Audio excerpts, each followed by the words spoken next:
Hey y'all, it's Shelly. So I wanted to share with you something that I made quite a while ago. I even posted, I think, a couple of things about it on my blog, how I was working on it. And I had seen a tutorial by, I believe it was Ozgran. I could be wrong, but I will go back and look for the video and let you know. Where she had made a bunch of little boxes out of chipboard, and she made this big, like, distress ink holder. Well, I've had a ton of boxes from, like the little tea packets and drink packets that you get, and I had all different sizes, all different brands. I had some from Walmart. I had, let's see, some from Walmart. I had the this is like a local store. That's more of the local store. I was trying to see if I had any of the ones that I actually ended up having to use. They're the Hawaiian Punch brand is what I ended up having to use, or the Weiler's brand. Those boxes were all the same size. These boxes from Walmart were not wide enough this way for the distress ink pad to fit in there comfortably for me. I wanted to have a little bit of room.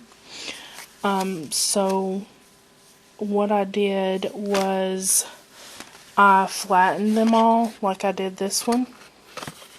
I just tore apart the bottom and the top, and I flattened it. Then I took one of my distress ink pads, and I just measured it to see, you know, how long I would want it to be. So then I cut off one of the ends. So then I still was left with an end that folded. And I folded that back up, and excuse my ratty nails, y'all, folded it back up and taped it together.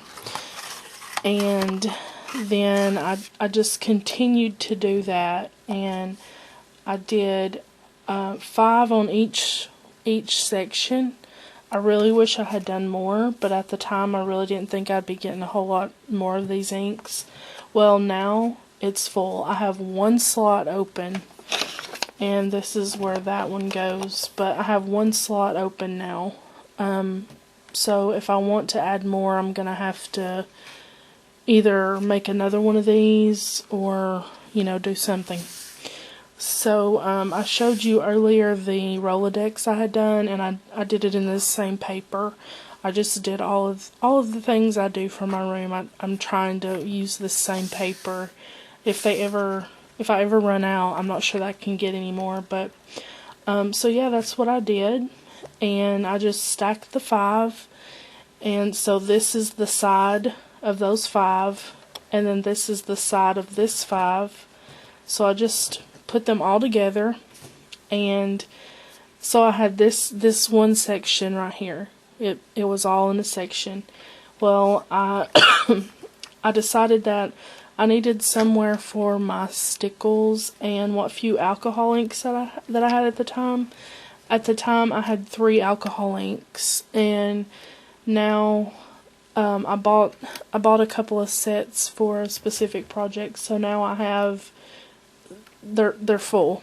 And I use the same boxes for the top, but I cut them off shorter so they would just be tall enough for the alcohol inks and the stickles, because they're the same size. And I do have I have a couple of these in here that are duplicates that I could take out if I needed more room.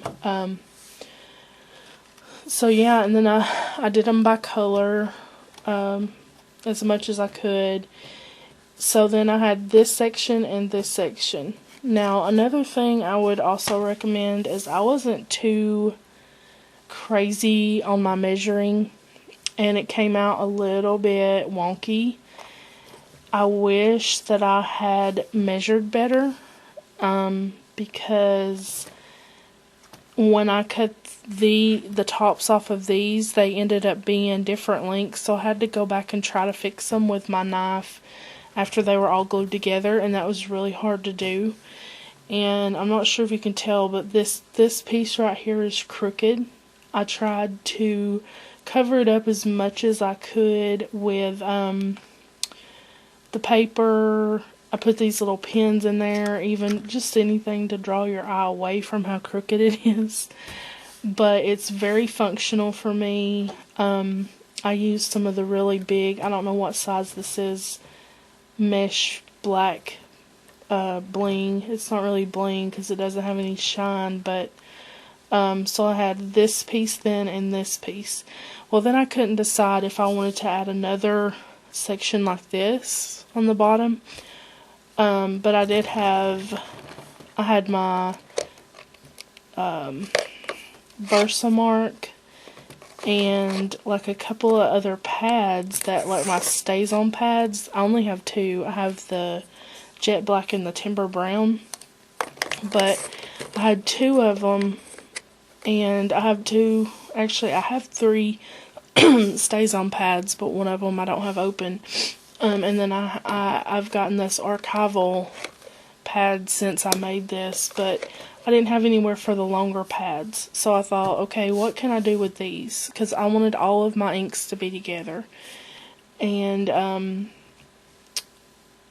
so what I decided to do was make a longer section, because this part comes about to over here, and you may also notice that these are wider. Walmart sells an energy drink box that used to be a little bit taller than that other box, so I used that one to make those sections where they're taller than the distress inks are, because like the Versamark is. Now this one isn't, but then the stays on, I can fit two of those in one, so that was fine. So then of course it was longer this way. Y'all, I don't really know if I'm making a lot of sense with telling you what I did, but if you have any questions and you want to do this too, you can absolutely ask me. And, I may make another one, and if I do, I'll definitely do a tutorial on it since I have this camera now. But, so, these sections, they come all the way back to here. So then I thought, okay, this is going to be really shallow on this side, so what can I put there? So then I have my perfect pearls in these little sections, and I do have this little dollar bin ink right there. It fits in there perfect. And then I have a little memento ink. Now this is something that I don't have in here because I didn't get into these until after I had made this, the little dewdrops. I have like maybe 4 or 5 of these now, and I just haven't put them in here. I may be able to put them in this empty slot. I may be able to fit them all. But so yeah, I did my these are Luminarts right here, and these are all perfect pearls, and I still have one slot. I could get one more perfect pearls in there, and if it came down to it, I could take these out and put more in there. So then I just added a base on the bottom where I could spin it when I totally just shook the table. When I'm working over there on my desk, on my craft desk, I can just spin it, get the color I need. Because I had found that I wasn't using my distress inks a lot because they weren't out.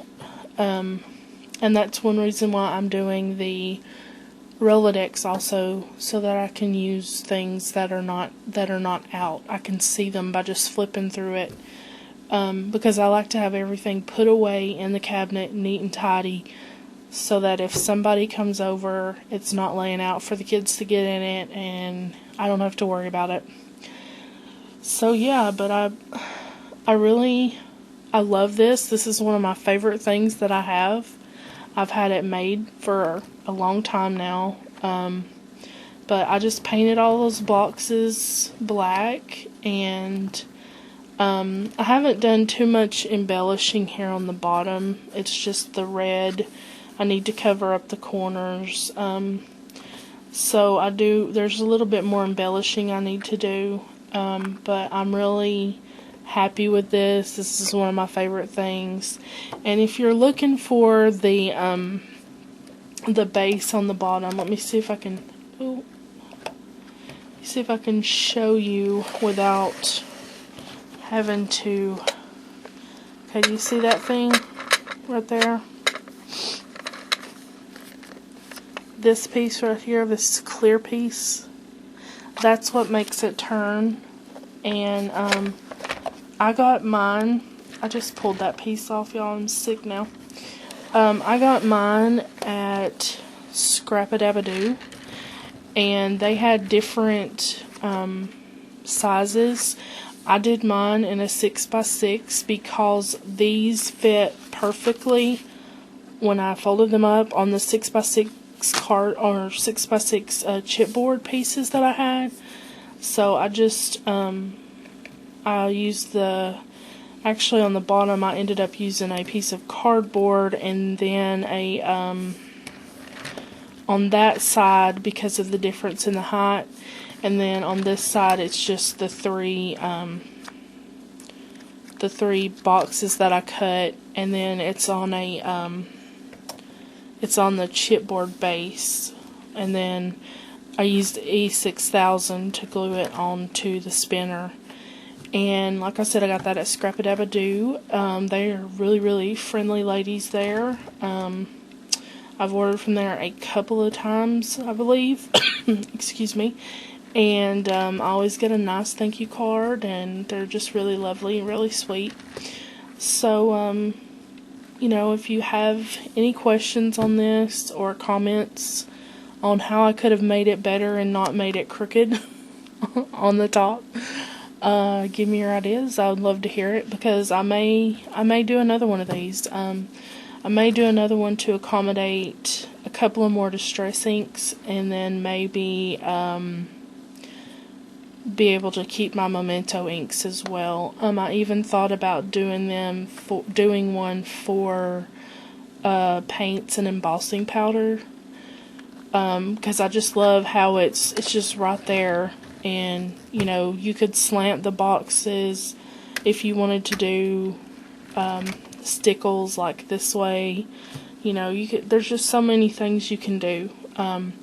But I did get my inspiration from Oz Grant. I believe that was her. Okay, so I'm gonna go look that up before I upload this video and make sure that it was her. If it's not, I will completely redo this video. But she actually made all of her boxes, and I really didn't have time to do that, and I had all of these laying around, so I used a little bit of creativity and just went for it, and it came out great. I love it. It's one of my favorite things now. So thank you for watching. Leave a comment, let me know what you think, and I'll talk to you soon.